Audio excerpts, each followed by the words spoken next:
તો અત્યારે તમે આ નજારો જોઈ રહ્યા છો, એમાં સૂર્ય આથમી રહ્યો છે, એક સરસ મજાનું નાળિયેરીનું બાગ દેખાઈ રહ્યું છે, અહીંયા એક ખેડૂત ખેતી કરે છે અને સરસ પવન ચાલી રહ્યો છે.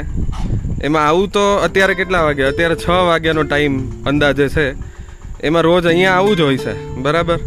પણ તમારે ત્યાં રહેતા સિટીના લોકો, રાજકોટ, અમદાવાદ, બરોડા, ત્યાં ઓફિસમાં ક્યુબિકલમાં બેઠા હો છો, ત્યારે આ ટાઈમે અહીંયા તો આવું જ હોય છે.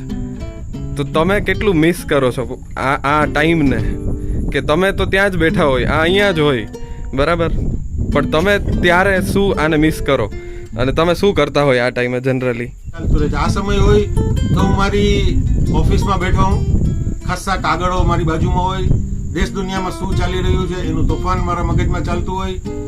દર 1-1.5-2 કલાકે ચા પીતો હું અને સતત ઇઝી ચેરમાં બેઠો હોઉં અને બિલકુલ વિચાર ના આવે કે મારી કાચની જે ચેમ્બર છે એની બહાર સૂરજ કેવી રીતે ઉગે છે કે આથમે છે, વૃક્ષો કેવી રીતે હલે છે અને કેવી રીતે પવન ફૂંકાય છે, ખેડૂત કેવી રીતે ખેતી કરે છે.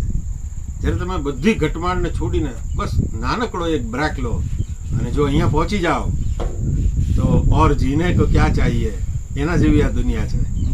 અમે પ્રકૃતિની વચ્ચે બેઠા છે અને આ સમયનો અમે ખૂબ સરસ ઉપયોગ કરી રહ્યા છે. અને ખાસ તો હું તો હાઉસવાઈફ છું, એટલે આ ટાઈમે તો હું ઘરે જ હોઉં, કપડાં લેવાના છે, ફળિયું વાળવાનું છે, એ બધું. પણ એ સમયે એ યાદ નથી રહેતું કે બહારની દુનિયા પણ એક આ સરસ છે, પ્રકૃતિ છે કે જે તમારે માણવી જોઈએ. એટલે ખાસ અમે સરસ મજાનો બ્રેક લઈને અમે અહીંયા આવ્યા છે. તો હું આ ટાઈમમાં શું કરતો હોય એવું કહી શકું કે હું બેઠો હોય, કોઈ પણ મતલબ એક પ્રોજેક્ટ છે મારી પાસે, આઈટી કંપનીમાં હું કામ કરું છું, ફૂલ એર કન્ડિશન હોય, બરાબર. મારી બોટલ પાણીની ભરેલી ન હોય, એ મારે ભરવા જાવી હોય, એના માટે કલાકથી વિચારતો હોય કે હા ભરવા જાઓ હમણાં, પણ જવા માટે ટાઈમ મળતો ન હોય. એમાં ને એમાં એવું થાય કે હવે ઘરે જવાનો ટાઈમ થઈ ગયો, બરાબર. પણ રાત પડી જાય, આવો ટાઈમ તો હું ક્યારેક જ જોઉં ત્યારે એક્ટિવા બંધ રાખીને જોઈ લઉં કે હા આવું રોજ થાય છે. પણ હું વહેલો જ નીકળી શકતો નથી ઓફિસેથી, તો રોજ આવું હોય. પછી ક્યારેક બહાર નીકળ્યો તો મારી ઓફિસની બહાર એવું છે કે મોર હોય, વાંદરા હોય, બધું છે ત્યાં, નેચરલ છે. પણ એ લોકો એમ નડતા હોય એવું લાગે ત્યારે કે આડા આવે છે આ તો અમને અત્યારે. પણ અહીંયા આવીએ ત્યારે ખબર પડે કે આપણે એને નડીએ છીએ. બકવાસ બોરિંગ કામ કરું છું આ ટાઈમે. Like really I am enjoying the sunset today because આ ટાઈમે બહુ જ બકવાસ કામ કરું છું. મારે ડિપ્લોયમેન્ટ પેચ સાયકલ હોય, ધડાધડ એક પછી એક ટાસ્ક હોય, કોઈકનો પેચ ફાઇટ હોય, એટલે મારે એમાં એક્શન લેવાનું કે ફટાફટ આને પાછું કરે. અને બધી ઓલી જે રેગ્યુલરની સાયકલ્સ છે એમાંથી સનસેટ મિસ થઈ જાય છે, એમાંથી લાઈફ મિસ થઈ જાય છે ઘણીવાર. પણ ઘણીવાર એમ પણ લાગે છે કે એ બધી મથામારી કરીને ક્યારેક હું કોઈક એવી પ્રોડક્ટિવ વસ્તુ કરું છું કે જે ઘણા લોકોને હેલ્પફુલ છે. હું ગવર્મેન્ટ વેબસાઇટ્સ માટે વર્ક કરું છું, તો ઘણા બધા પબ્લિક સેક્ટર થી ઘણા બધા લોકોને એનો ફાયદો થાય છે. પણ ઘણીવાર એ નાહકનું પણ લાગે છે, પણ ઘણીવાર એ બહુ સ્કિલફુલ પણ લાગે છે. જેમ આજે આપણને ઘણીવાર નાહકનું લાગતું હોય કે શું ટ્રેક્ટર ચલાવે છે, is this really necessary, but no, એ ઘણું પ્રોડક્ટિવ વસ્તુ છે. હું આ સમયે યુઝ્યુઅલી મારા પિયાનોના ક્લાસમાં હોઉં છું અને સંગીતનો આનંદ માણતો હોઉં છું. અને ક્યારેક હું ગાર્ડનમાં બેઠો હોય એકલો જલસા કરતો હોઉં, ક્યારેક ગાર્ડનમાં બેઠા પિયાનો વગાડતો હોય અને આ જોઉં રોજ કે આ લોકો કેમ ગાંડીના થઈને ભાગે છે. અને આમે મારી કોલેજ ખુલશે પછી, મારે તો આ સમયે કોલેજ નથી હોતી, એટલે હું 20-30 મિનિટ મોરના ટહુકા મને નહીં નડે, એટલે હું માણી શકું એમ છું. પણ ગમે તે કે શહેરી જીવનમાં આ બધું માણવું ખૂબ અઘરું છે ને, જે અહીંયા તમે માણી શકો એવું ને એવું ત્યાં ન માણી શકો. અને અહીંયા જો માણવું હોય તો પછી અહીંનું જીવન સ્વીકારવું પડે કે અહીંયા બેઠા ન મણાય, કારણ કે જેને આ જગ્યા બનાવી હોય ને એને લચ્છા ઘસાઈ ગયા હોય. એટલે સ્ટ્રગલ તો બધી જગ્યાએ છે, આ આખી પૃથ્વી ઉગે છે તો એમાંય બહુ બધી સ્ટ્રગલ છે. એટલે જરૂરી છે, સાહસ જરૂરી છે, સ્ટ્રગલ જરૂરી છે.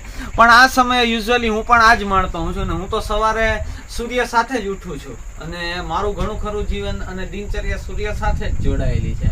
અને સૂર્ય સાથે ઉઠું છું અને સૂર્ય સાથે જ સૂઈ જાઉં છું, કારણ કે કર્ણએ મારા જીવનમાં બહુ મોટો રોલ નિભાવ્યો છે અને કર્ણ એ સૂર્યપુત્ર હતા, એટલે એમના પ્રત્યે મને ખૂબ માન છે. તેથી આ સમયનો હું શહેરમાં જે બધા લોકો રહેતા હોય છે, સમય ટીવીમાં બગાડતા હોય છે, નાહકની ટીવી ચેનલો સિરિયલોમાં જે સમય આપતા હોય છે એ લોકોએ સમજવું જોઈએ કે ક્યારેક પ્રકૃતિ સાથે પણ જીવન માણવું જરૂરી છે. કારણ કે ધર્મ એ બહારથી બેઠા બેઠા સ્લોગનો ગાવા અથવા મંત્રો કરવાની વાત નથી. એ પ્રકૃતિ સાથે ભળી જવાની અને મળી જવાની આખી બાબત છે. આપણે સાવ નિવૃત્ત છીએ અને આજથી ફરવા નીકળ્યા છીએ ફેમિલી સાથે અને આજથી મોજ જ કરવાની છે. નકરી મોજ. આમ તો હું એક હાઉસવાઈફ છું, એટલે સવારથી સાંજ પડતાની વચ્ચે વચ્ચે ઘણા કામની વચ્ચે આખો દિવસ પસાર થઈ જાય. પણ આવો સમય ઘરે જોઈએ ત્યારે આખા દિવસની અંદર એકવાર તો વિચાર આવે જ છે કે જિંદગીમાં જે પ્રકૃતિની ગોદમાં બેસવાનું, માણવાનું, એ બધું આપણે ચૂકી તો જઈએ જ છીએ, પણ એવો સમય બહુ મળતો નથી ઘરના અને કામની વચ્ચે. એમ આ જ સમયે સાંજ પડતા પહેલા એક વિચાર આવે કે થાકી ગયા છે, તો પણ વળી પાછો આખા દિવસનો એક વિચાર મગજમાં આવે કે ખરેખર આપણે તો જિંદગી જીવવાનું ભૂલી જ ગયા. કારણ કે આપણા સપનાઓ છે, આપણી દુનિયા છે, એને માણવી જોઈએ. આપણે બીજા નાના બાળકો જ્યારે રમતા હોય શેરીમાં સવારની અંદર, જ્યારે આપણે નાનું એવું તુલસીનું છોડ છે એ આમ વસ્તુ ખીલતું હોય ત્યારે એવું લાગે કે જીવન ખરેખર આવું જોવું જોઈએ.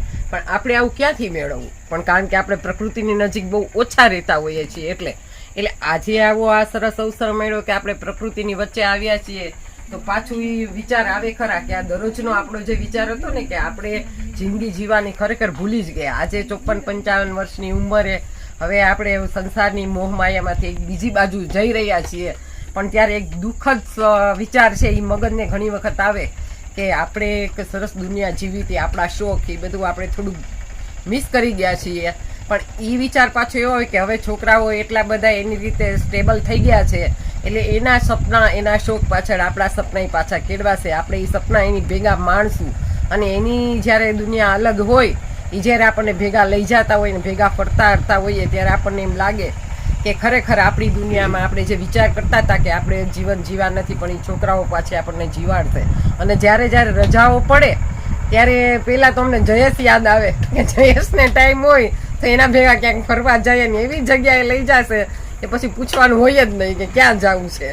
એટલે આજે ખરેખર એવું લાગે છે કે પ્રકૃતિની નજીક રહીને જિંદગી માણતા શીખવું જોઈએ અને બીજા લોકોને આપણે આ રીતે બતાવવું જોઈએ. આપણે જોયા પછી આપણે બીજા લોકોને વાત કરવી જોઈએ કે કુદરત છે એ બધે પ્રકૃતિમાં જ વસેલો છે. શહેરમાંથી આપણે જ્યારે ગીરના જંગલમાં જઈએ અને એમાં પણ ત્યાં ઢળતી સાંજ હોય કે ઉગતી સવાર જોઈએ તો આપણને એવું લાગે કે દુનિયા ઉપરનું સ્વર્ગ તો આ ગાંડી ગીરમાં જ છે. તો ગીરના જંગલમાં અમારી દિવાળીની રજાઓની ડાયરીને જો તમે માણવા માંગતા હો અને અહીંયા વસતા એશિયાટિક સિંહોની અજાયબ દુનિયાને તમે નિહાળવા માંગતા હો તો જરૂરથી આ ચેનલને સબસ્ક્રાઈબ કરજો.